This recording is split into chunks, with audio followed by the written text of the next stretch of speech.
സുഹൃത്തുക്കളെ, എൻ്റെ ആദ്യത്തെ സിനിമാ പാട്ട്. ഇതൊരു വളരെ നൊസ്റ്റാൾജിക് ആയിട്ടുള്ളൊരു സിനിമയാണ്. അതിനകത്ത് അതിനെ പറ്റുന്ന ശബ്ദമാണ് എന്നെ തോന്നിയിട്ടാണ് എന്നെ കൊണ്ട് പാടിച്ചതെന്ന് പറഞ്ഞു.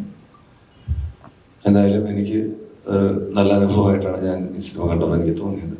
എല്ലാവരും ജനസമക്ഷത്തുന്നു, ജനങ്ങളെ സ്വീകരിക്കുന്നു, പ്രതീക്ഷിക്കുന്നു. ഇതിലെ പ്രത്യേകിച്ച് ഇതുവരെ കൈകാര്യം ചെയ്യാത്തൊരു പ്രത്യേക രീതിയിലുള്ള പ്രമേയം, അതായത് ജെറിയാട്രിക് കെയർ. ഒരുപാട് പേര് അനാഥരാക്കപ്പെടുന്ന വയോധികരെ ഒന്നിച്ച് നോക്കുന്ന ഒരു സർക്കാർ സ്ഥാപനം. ആ സ്ഥാപനത്തെ അധികരിച്ചാണ് ഈ കഥ വെച്ചുരുന്ന് വരുന്നത്. അപ്പോൾ അത് എന്തുകൊണ്ടും ഒരുപാട് ആൾക്കാരുടെ മനസ്സിനെ സ്പർശിക്കും എന്നുള്ളത് എനിക്ക് ഉറപ്പാണ്.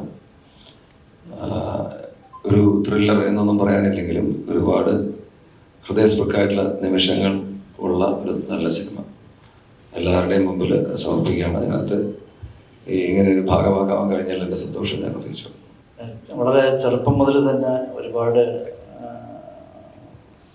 അഭിനയമോഹം ഉള്ളിലുണ്ടായിരുന്നു. പക്ഷെ നാടകത്തിൽ അഭിനയിച്ചോ അല്ലെങ്കിൽ അഭിനയ ക്ലാസ്സുകളിൽ പോയിട്ടോ അങ്ങനെയുള്ള അനുഭവമൊന്നും എനിക്കില്ലായിരുന്നു.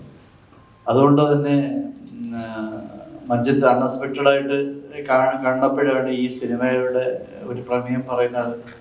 അതിനുശേഷം സാറ് തന്നെ ഇത് ചെയ്താൽ നന്നായിരിക്കും എന്ന് പറഞ്ഞപ്പോൾ സത്യം പറഞ്ഞു കഴിഞ്ഞാൽ എനിക്കത് വലിയൊരു അതിശയമായിട്ട് തോന്നി.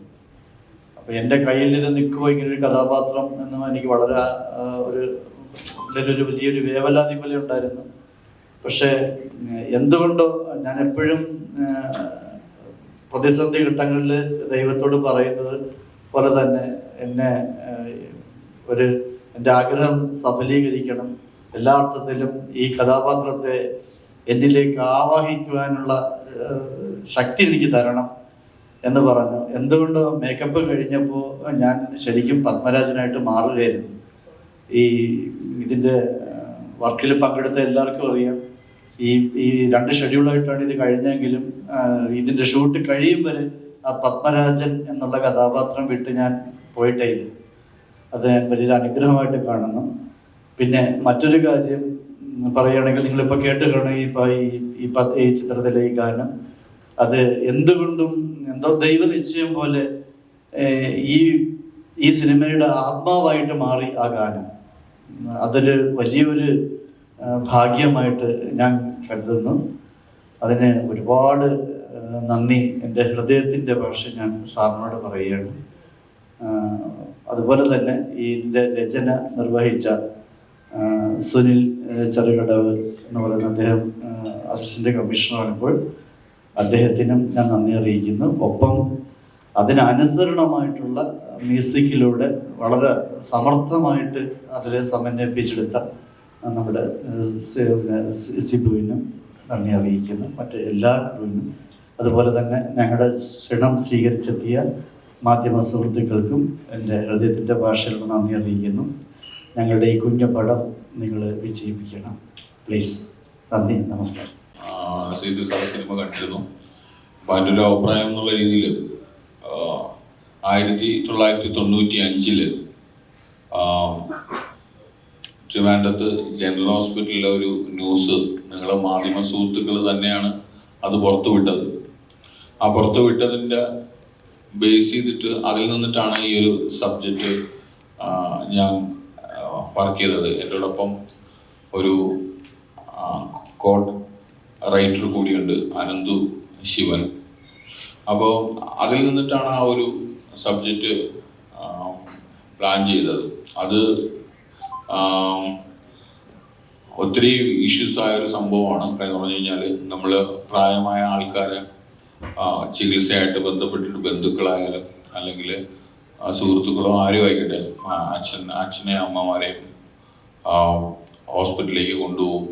പിന്നെ അവർക്ക് നോക്കാൻ പറ്റാതെ അങ്ങനെ അവിടെ ഉപേക്ഷിച്ചിട്ട് പോകുന്ന ഏകദേശം 100 കണക്കിന് ആൾക്കാരുള്ള ആ ഹോസ്പിറ്റലിൽ കണ്ടെത്തുകയും അത് പിന്നെ തിരുവനന്തപുരത്ത് മെഡിക്കൽ കോളേജിലാണെങ്കിലും മറ്റുള്ള മെഡിക്കൽ കോളേജിലാണെങ്കിലും അത് ന്യൂസ് ആയതിനു ശേഷം ഗവൺമെൻറ് ഇടപെടുകയും അതിൻ്റെ ബേസ് ചെയ്തിട്ട് അവർ ഒത്തിരിത്തോളം ആൾക്കാരെ കണ്ടെത്തുകയും അവർക്ക് വേണ്ട പരിചരണം കൊടുക്കുന്നതിന് വേണ്ടി ഗവൺമെൻറ് മുൻകൈ എടുക്കുകയും പല സംഘടനകൾ അവരെ ഏറ്റെടുക്കുകയും അതിൽ നിന്നൊക്കെ വ്യത്യസ്തമായിട്ട് ട്രിവാൻഡ്രത്ത് ജനറൽ ഹോസ്പിറ്റലിൽ പോകുന്നവർക്ക് അറിയാം, എത്ര പേർക്കുണ്ടോ അറിയുമെന്ന് എനിക്കറിയില്ല. അവിടെ ഇങ്ങനെയുള്ള ആൾക്കാരെ സംരക്ഷിക്കുന്നതിന് വേണ്ടി വാർഡ് 9 എന്ന് പറയുന്ന ഒരു ബ്ലോക്കുണ്ട്. ഇന്നും അത് പ്രവർത്തിച്ചു വരുന്നുണ്ട്. അത് ഗവൺമെൻറ്റിൻ്റെയും മറ്റ് സംഘടനകളുടെയും ഏജൻസികളുടെയൊക്കെ സപ്പോർട്ടോടു കൂടിയാണ് പോകുന്നത്. ഇന്നും ഏകദേശം ഒരുപാട് പ്രായമായ അച്ഛനും അമ്മമാരും ഒക്കെ അവിടെ ഇന്നും ജീവിക്കുന്നുണ്ട്.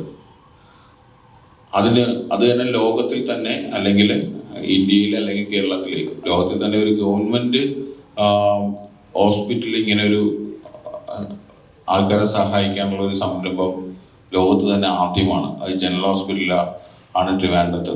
അതിനെക്കുറിച്ചിട്ടാണ് ഈ സിനിമയുടെ മെയിൻ ഒരു പ്രമേയം, കണ്ടന്റ്. ബാക്കിയൊക്കെ നിങ്ങൾ പ്രേക്ഷകരായാലും എല്ലാവരും സിനിമ കണ്ടതിന് ശേഷം അഭിപ്രായം പറയുക.